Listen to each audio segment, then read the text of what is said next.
Namaste everyone, this is Srikanth Rangdal, and in this video we'll be doing the part number 5 of the plumber block. You can see the part number 5 consists of an assembly. Actually it consists of a bolt, a washer and two nuts. One of these is the normal nut and the second one is called the locking nut. So let us proceed. So once again I have to go for a new file, take part, click OK. Now again going back to the same settings, change the units, turn on the visibility of planes, and this you can change to plain white.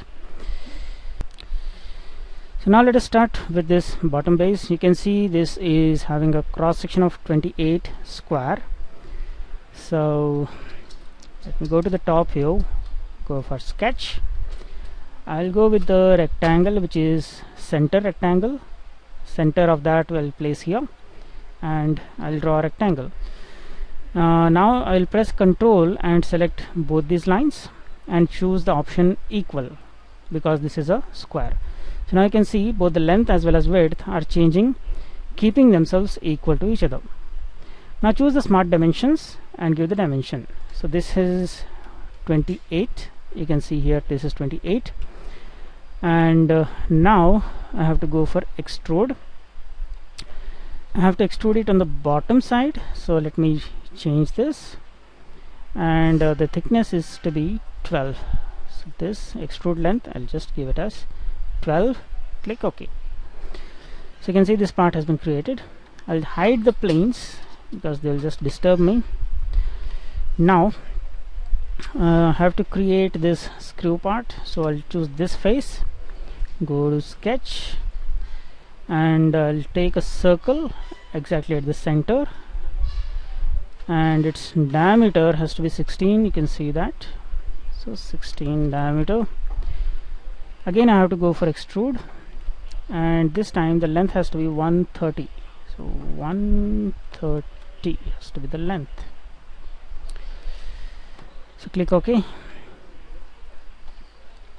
Next I'll choose a small chamfer here at the top, and no details have been given, so I'll just go with 2 mm. It should do.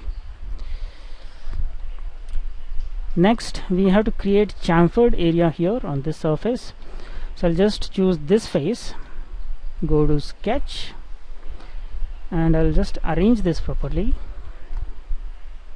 Now I'll choose a circle, and this circle has to be tangential to the surface. Now the circle is still appearing to be blue, that means it is free, so we'll have to constrain it properly. So press Ctrl, select the circle and select the edge. Now this circle and the edge, they have to be tangential. The option you can see is appearing on the left. Click on that, and now the circle is black, which means it is constrained. Now I have to go back to features, select extruded cut, and now we have to do some we have to do the next steps carefully. Here I have to choose through all. We have to flip the side to cut, and we have to give a draft. So the angle of draft we need to give 30 is too less. Actually we have to go for 60 degrees. Fine.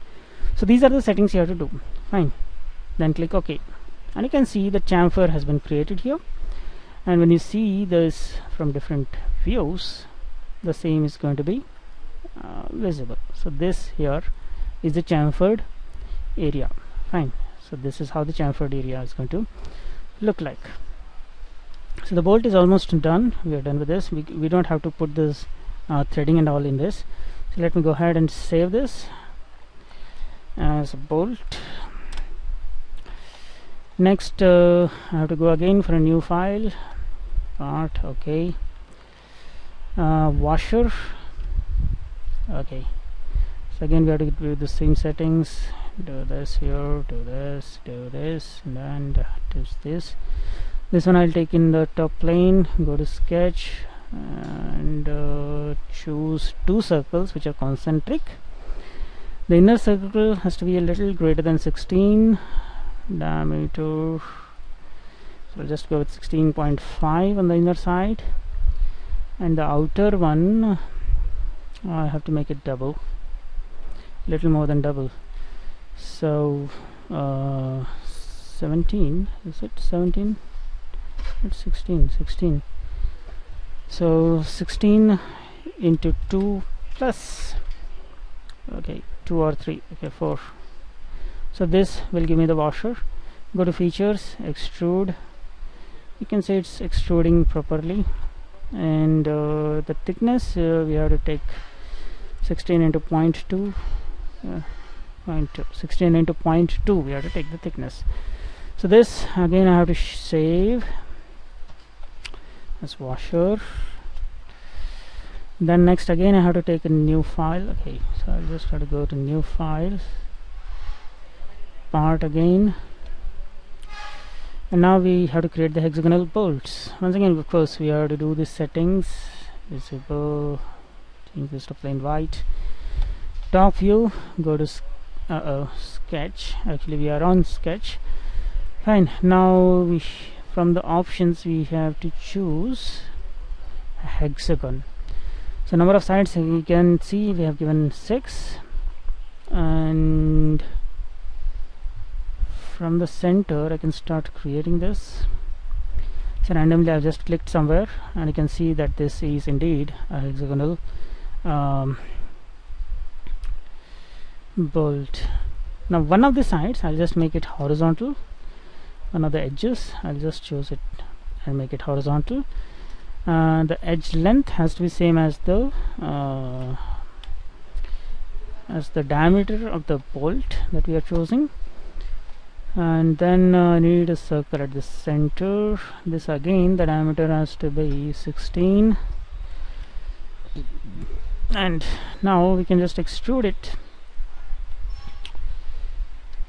to get the bolt. So what is the thickness of this? It's around 0.8 times the diameter. That's 0.8 into diameter, whatever we get. Now once again we'll have to create the chamfer. So you already know how to do that. So select one of the top faces and go for sketch, take a circle, okay, orient this properly. From the center I have to just click this, select the circle and the edge, choose tangent option from the left, go to features, extruded cut. And once again the same things we have to repeat. We have to flip the side which we want to cut, choose the draft value as 60 degrees and choose OK. You can see the chamfer has been applied here properly and the bolt is looking good to go. So save this as the nut, and then we'll have to take another nut. So I'll just go for save as, because the same diagram we can just do. The second one I'll just call it as lock nut, and in the lock nut the extrude thickness is not going to be that high. I'll just change that to a little less. Let us say 0.8 we have taken for that. So 0.6 into 16, this is what we'll take here, and instead of going for blind I'll just go for mid plane as the option. Click OK, and this extrude cut I'm just going to create a mirror of this on the other side. So the problem is, if you go to sketch option, the mirror entities option will not be visible here because we are not in the sketch. So we should go to features, and then here there is another mirror option. This one is for the features. So choose that mirror option, and face or plane. So mirror, face or plane, that is going to be the center plane. This is the reason I had changed the blind option to the mid plane, and then features to be mirrored. So features, I have to choose this feature, and you can see that it is getting mirrored on the other side. So now I just have to click on save, and I have to close this file. So now if we see open, so we have a nut and we have a lock nut. These two are separately present over here. So let us open all these parts once. Okay, so all the parts are now open.